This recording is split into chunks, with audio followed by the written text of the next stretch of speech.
What random acts of kindness have backfired on you, making you wish you never attempted them to begin with? Story 1.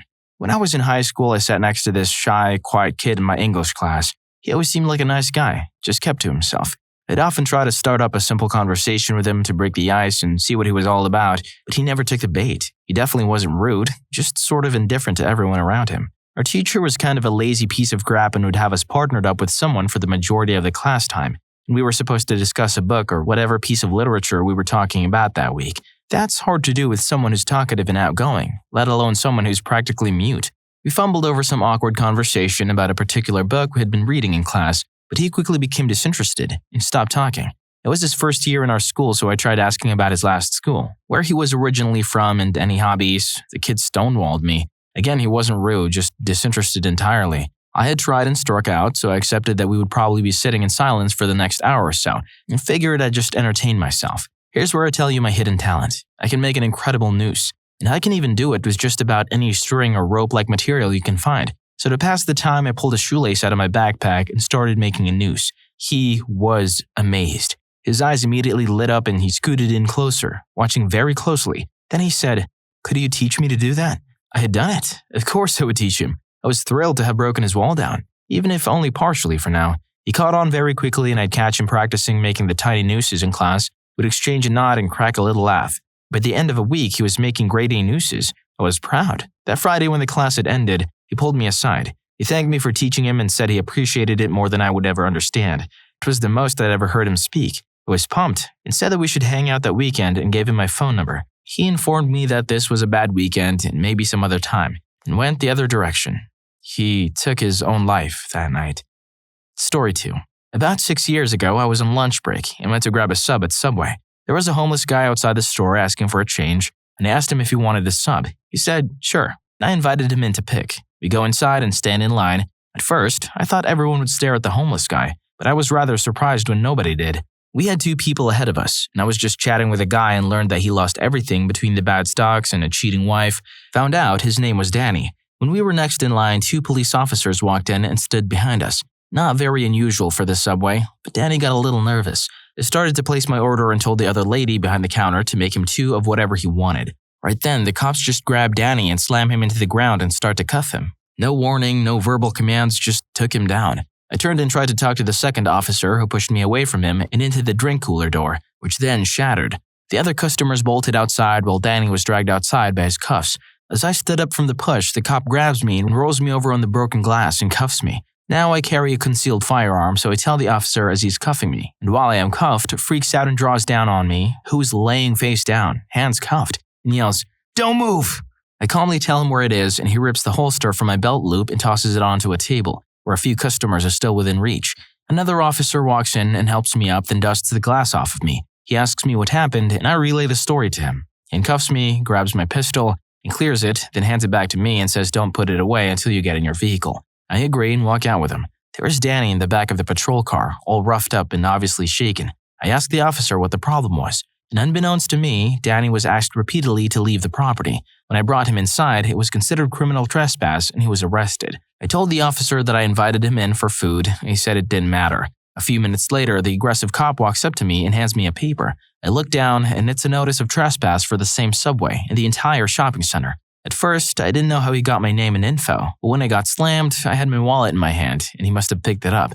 I took the no trespass to court and got it overturned with ease, but found out Danny had to do jail time because of previous offenses and being a repeat offender. I even had a meeting with his judge about him, and the judge didn't care at all. Story 3. When my family and I were on our 4th of July vacation, we were hanging out on the beach. My dad sees a girl splashing and screaming for help out in the water.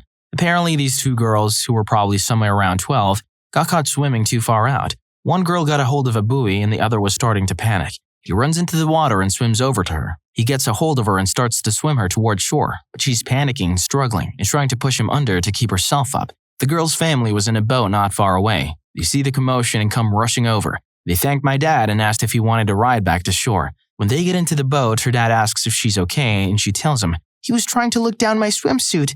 It was a very quiet ride back. When he recently told me this story, I was young and only vaguely remember it. What the hell am I trying to get a peek at? I just tried to save her. Story 4. An exceptionally small act of kindness or courtesy that backfired. I was at Walmart a couple of days ago picking up the new Gears of War game. There was one associate in electronics, so I waited my turn to be helped. We retrieved the game from the display case and returned to the register to find a man standing, ready to check out. As I had been there first, the sales associate asked him to step aside so I could complete my purchase. This guy backs up, but not before rolling his eyes, looking back at me, and scoffing. I'm in no particular hurry, so I encourage him to go ahead. No problem. The customer proceeds to berate the cashier. Wow, I've never been asked to step away before. Where'd you learn those service skills, Ricky? Are you the only one here? If I were your manager, I'd get someone else back here who knows how to treat customers, Ricky. I'm a retail manager, and this crap gets me fuming. I tell the guy, hey, you're kind of being a jerk. Just make your purchase and go.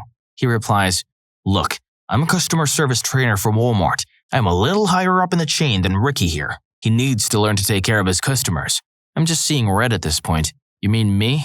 Because I was here first, and I'm just as much a customer as you. The guy finishes his transaction and walks away. I walk up and apologize to Ricky. Guy hears me and returns, don't apologize for me, man. You do. I will apologize for you because you're an This guy's doing his job. You don't need to harass him. In fact, Ricky, is there a customer service number on your receipt? Yes. Great. And what's your name, sir? I want Walmart to know who's the biggest fart face that works for the company is named. Guy didn't give me his name, surprisingly. Talked to management on my way out to make sure they were aware that Ricky did everything the best he could. Sometimes I just hate people.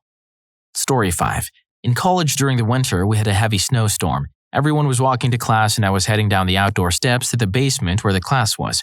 A girl was walking in front of me. She slipped and began to fall. Without thinking, I reached my arms under hers to try and prevent her from falling. In doing so, I slipped and my legs went forward under hers. She landed on top of me and literally rode me like a sled down the stairs. She stood up and walked away. Never helped me up, never said thank you, never asked if I was okay. That hurt like a mother, too. Story 6. Got drunk at the Floribama in the Gulf Shores a couple of years back.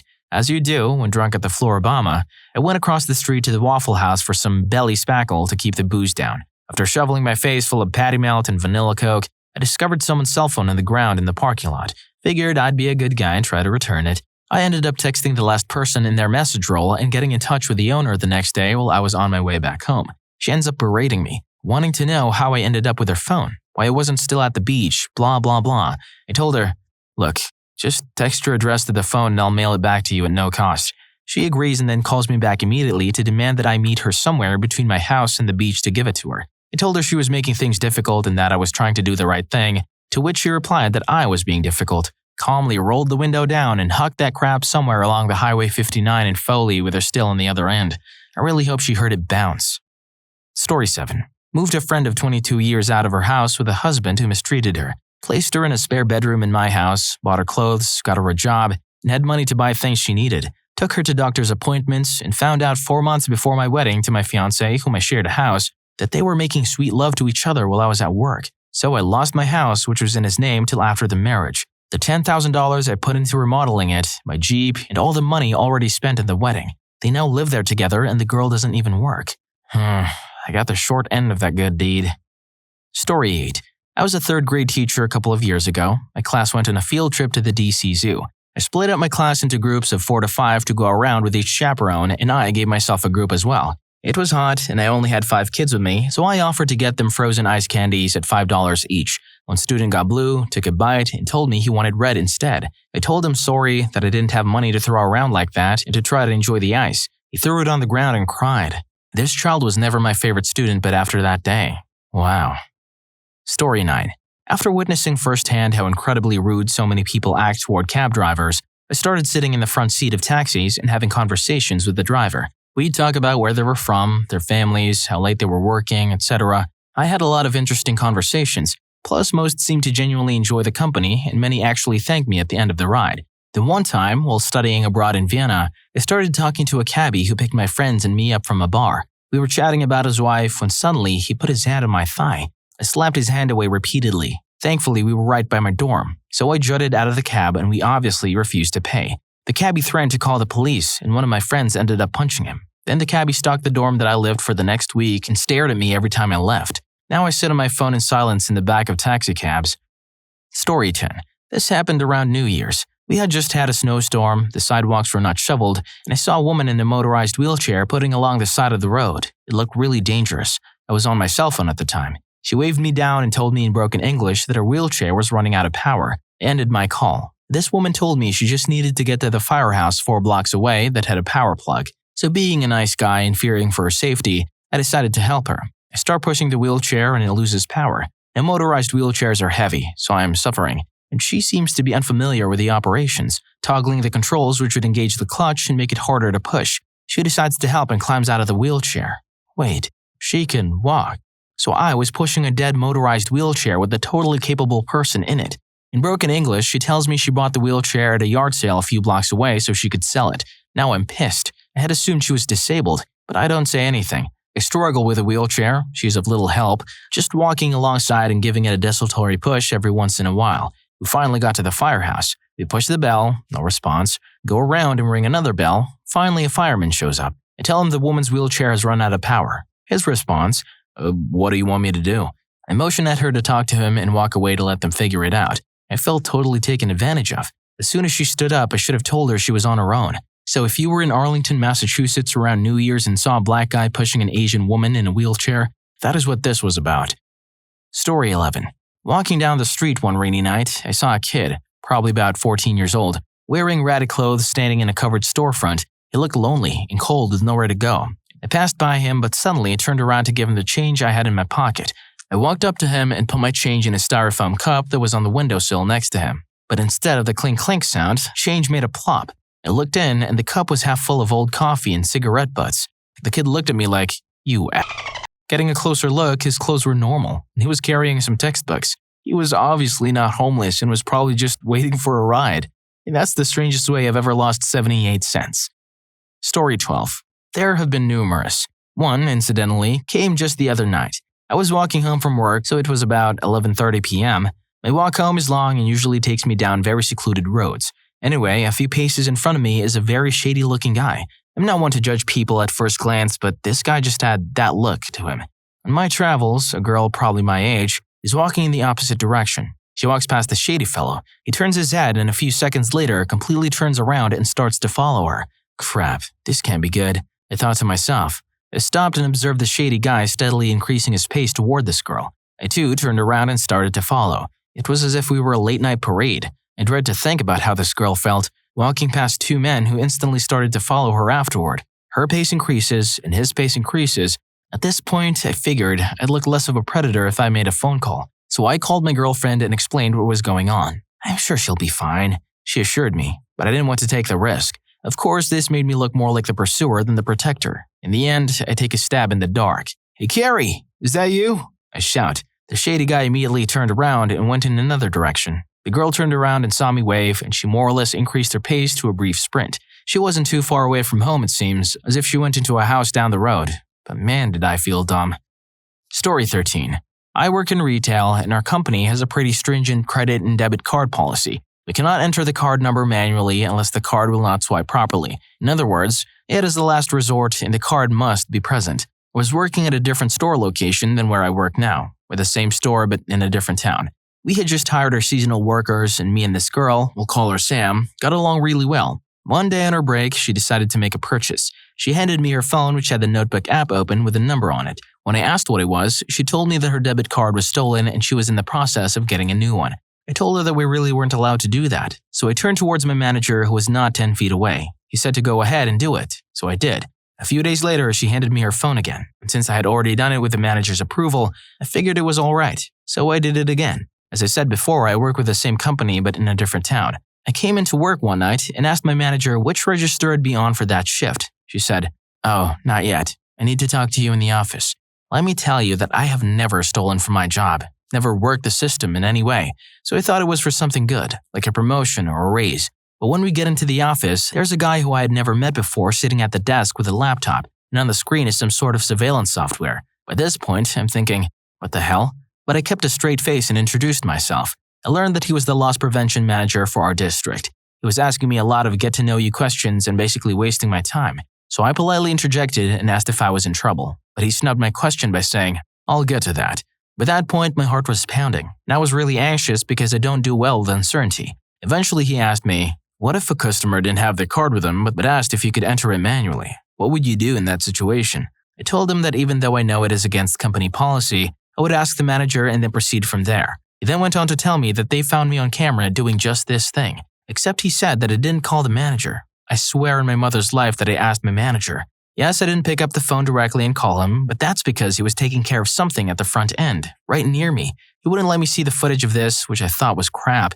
He said he'd only show it if he had to go to court. He told me that the 2 numbers Sam gave me were stolen credit card numbers, and the owners of those cards had disputed those charges, and my company was forced to pay them back. Both of the purchases in question came to $50, which I had to pay back to the company, and I got written up.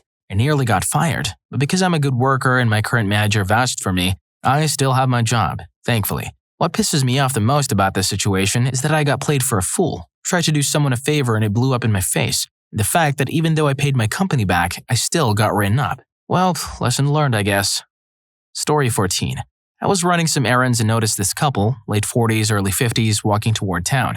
They still had a couple of miles to go, so I stopped to offer a ride. The husband hopped in my back seat, but the wife was having trouble getting into my lifted truck. They started going back and forth, and the wife was nearly crying.